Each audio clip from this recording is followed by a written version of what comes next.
The Rocky Mountains are a symbol of majestic, untamed wilderness, a place of breathtaking beauty where towering peaks scrape the sky and pristine alpine lakes reflect the heavens.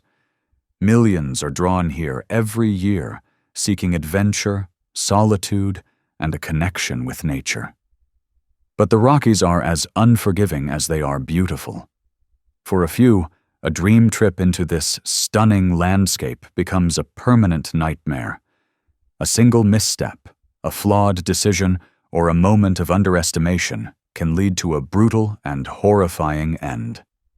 Today, we're venturing deep into the heart of the Rockies to uncover the worst deaths ever recorded in this iconic mountain range. Case 1. The Anniversary Cliff. On September 29, 2012, Harold and Toni Henthorn were celebrating their 12th wedding anniversary with a hike in Rocky Mountain National Park. Harold, a seemingly devout and loving husband, had planned a special day for his wife, Toni, a successful 50-year-old ophthalmologist. He led her away from the well-trodden paths to a remote, off-trail overlook near Deer Mountain. The spot was rugged and isolated, with a sheer 140-foot drop. It was, he claimed, the perfect place for a romantic, private celebration. But Harold had a dark secret. He had taken out massive life insurance policies on Toni, and this anniversary hike was not a celebration of life, but a meticulously planned execution. Photos recovered from Harold's phone show Toni just moments before her death, smiling nervously near the cliff's edge. Then, she was gone. Harold called 911, his voice a mask of feigned panic, claiming his wife had accidentally fallen while taking a picture. Rescuers faced a difficult and dangerous recovery, eventually finding Toni's body shattered on the rocks below. The cause of death was obvious: massive blunt force trauma from the fall. But investigators were immediately suspicious of Harold's story. His account was inconsistent, and a crucial piece of evidence was found in his car: park map with a hand-drawn X marking the exact spot where Toni fell. The investigation peeled back the layers of Harold's life, revealing a chilling pattern. His first wife had also died in a bizarre accident years earlier, crushed by a heavy beam, and he had collected a hefty insurance payout then, too.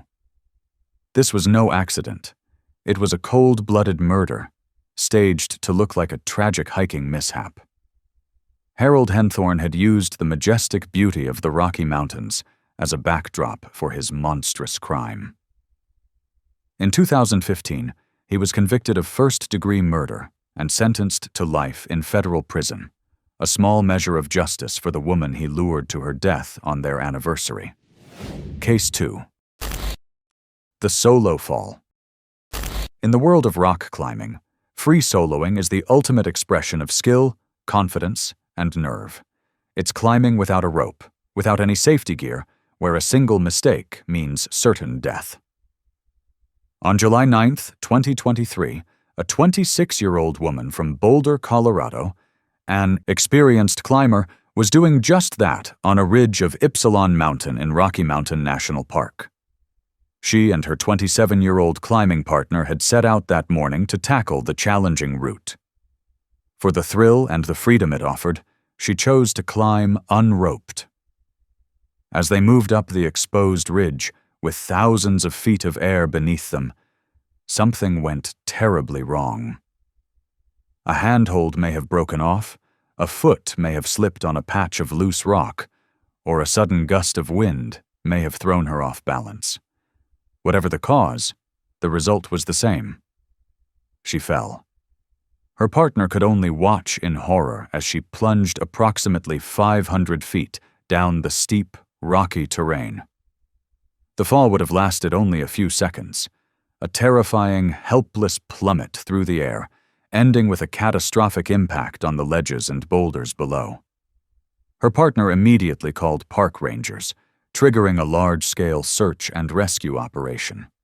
A Colorado Air National Guard helicopter was brought in, but the rugged terrain made the recovery effort incredibly difficult. The next morning, rescue teams finally reached her body. The official cause of death was exactly what you'd expect: fatal injuries sustained in a 500-foot fall. Her death was the second in the park that week, a grim reminder of the razor-thin margin between adventure and tragedy in the high peaks. She had knowingly accepted the risks of her sport, but that knowledge does little to lessen the horror of her final, terrifying moments. Case 3. The White Death. Dreamweaver Couloir on Mount Meeker is a classic Rocky Mountain climb, a steep, narrow gully of snow and ice that attracts ambitious mountaineers. On May 29, 2022, a trio of climbers, 25-year-old Christopher Clark from Florida, 27-year-old Michael Grieg from New Mexico, and a female climber, were making their way up this challenging route. It was late spring, a time when the snowpack can be dangerously unstable, a fact they were about to learn, in the most brutal way possible. Around 9 a.m., other climbers in the area witnessed a horrifying spectacle. A torrent of rock and snow broke loose from high above the couloir and came thundering down the narrow gully. The avalanche slammed into the three climbers with incredible force, sweeping them off their feet and carrying them down the mountain in a churning, violent mass of debris. Their ice axes and crampons were useless, as they were tossed and battered by the slide. When the avalanche finally came to a stop, a desperate search began. Rescuers arrived to a scene of chaos. They quickly located two of the climbers. The woman had sustained only minor injuries, but Michael Grieg was seriously hurt. A helicopter was called in to hoist him from the mountain due to the severity of his injuries, but Christopher Clark was missing. For hours, rescuers probed the avalanche debris with long poles and used Reco detectors to search for a signal from his gear. Finally, at 5:15 p.m., they found him. He was buried deep in the heavy snow and rock. He had been crushed and suffocated by the very mountain he had come to climb. The recovery of his body was delayed for 2 days due to the continued risk of avalanches, a final, grim insult in a tragedy that highlighted the deadly, unpredictable power of the Rockies. Case 4. The Silent Glacier. Long's Peak is one of Colorado's most iconic and challenging 14ers, a mountain that has claimed more than its fair share of lives. In early May of 2024, 23-year-old Lucas Macaj of Colorado Springs set out to climb it alone. He was an experienced and confident young man, but a solo attempt on Long's Peak, especially in the variable and often treacherous conditions of spring, is a serious undertaking. When he failed to return as scheduled, his friends and family knew something was wrong, and a search was launched. For days, Rocky Mountain National Park rangers scoured the massive peak, searching for any sign of the missing climber. The search focused on the Keyhole route, a popular but exposed path to the summit. Finally, on May 16th, their worst fears were realized. A helicopter crew spotted Macaj's body. He was on Mills Glacier, near the base of a steep, icy section known as Lamb's Slide. The National Park Service stated that their initial investigation indicated he had taken a significant fall. No one will ever know exactly what happened to Lucas Macaj in his final moments. He may have slipped on the ice of Lamb's Slide, lost his footing on a narrow ledge, or been caught in a sudden rock fall. What is certain is that he fell a great distance, tumbling uncontrollably down the steep snow and rock before coming to rest on the glacier below. The fall was not survivable. His body was recovered by helicopter, a difficult and dangerous operation in the high-altitude, hazardous terrain. His death is a tragic story that plays out all too often in the Rockies. A young, ambitious climber pushing his limits alone in the vast wilderness and paying the ultimate price for a single, fatal mistake. Case 5. The Emerald Lake Mystery. On August 7, 2025, a man from Nebraska, identified only as Kafer, was dropped off by a rideshare service near the Upper Beaver Meadows area of Rocky Mountain National Park. He was traveling alone and had planned to go hiking. It was the last time anyone saw him alive. 4 days later, on August 11th, he was reported missing. He had no check-in protocol, no firm itinerary that anyone knew of, and for 4 crucial days, no one even realized he was in trouble. A search was launched, and on August 13th, a body was found in the rugged terrain above the picturesque Emerald Lake. An autopsy later confirmed it was the missing Nebraska man. The cause of death was determined to be an accidental fall, with multiple blunt force injuries. The Emerald Lake Trail is one of the most popular in the park, but the area above it is a different world. A landscape of steep, rocky slopes and hidden drop-offs. It's a place where a simple wrong turn can have deadly consequences. Investigators believe that at some point, the man left the main trail, perhaps to get a better view, to take a photo, or to explore a bit of the backcountry.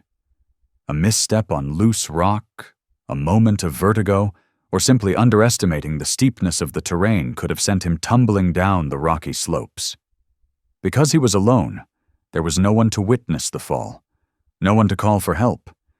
He likely lay there, injured and alone, until he succumbed to his injuries. His death became a cautionary tale, a tragic example of the dangers of solo hiking without a proper plan and a reliable way to communicate with the outside world. The beauty of Emerald Lake hides a deadly secret, and for this lone traveler, it became his final resting place. Case 6. The Pull of the Falls. Mountain waterfalls in the spring are a sight to behold. Fed by melting snow, they are a thundering, powerful display of nature's force. They are also incredibly dangerous. On July 2nd, 2023, a 25-year-old man from Rhode Island learned this lesson in the most horrific way possible. He was visiting West Creek Falls in Rocky Mountain National Park, a popular spot for tourists. Like many visitors, he was mesmerized by the raw power of the water and got too close to the edge, likely for a better photo or a closer look. The rocks around waterfalls are notoriously slippery, and in an instant, he lost his footing and fell into the churning, ice-cold water. The current was deceptively strong. He was immediately pulled under and dragged downstream, sucked into the violent, aerated water known as a hydraulic. In such conditions, it's almost impossible to tell which way is up. He would have been slammed against submerged boulders, trapped in the powerful currents, unable to surface for air. It was a brutal, violent, and terrifyingly quick death. Emergency responders were called, and a search began in the fast-moving, treacherous creek. They eventually found his body downstream from the falls. The cause of death was drowning and blunt force trauma. The National Park Service constantly warns visitors to stay back from the banks of streams and waterfalls, especially during the high-flow season of late spring and early summer. But these warnings are often ignored. This young man, an out-of-state visitor likely unfamiliar with the dangers of mountain creeks, made a fatal mistake. His desire for a close-up view of the beautiful waterfall led directly to his death. Another tragic statistic in a park that claims lives with shocking regularity. From murder and avalanches to the simple, stupid mistake of getting too close to the edge, the Rocky Mountains are a place of immense beauty and immense danger. The stories of those who have perished here are a stark reminder of the respect this wilderness demands. They are cautionary tales of ambition, negligence, and bad luck, played out on a stage of breathtaking grandeur. The mountains don't care about your plans or your experience level. They are indifferent to human life, and they will always have the final say.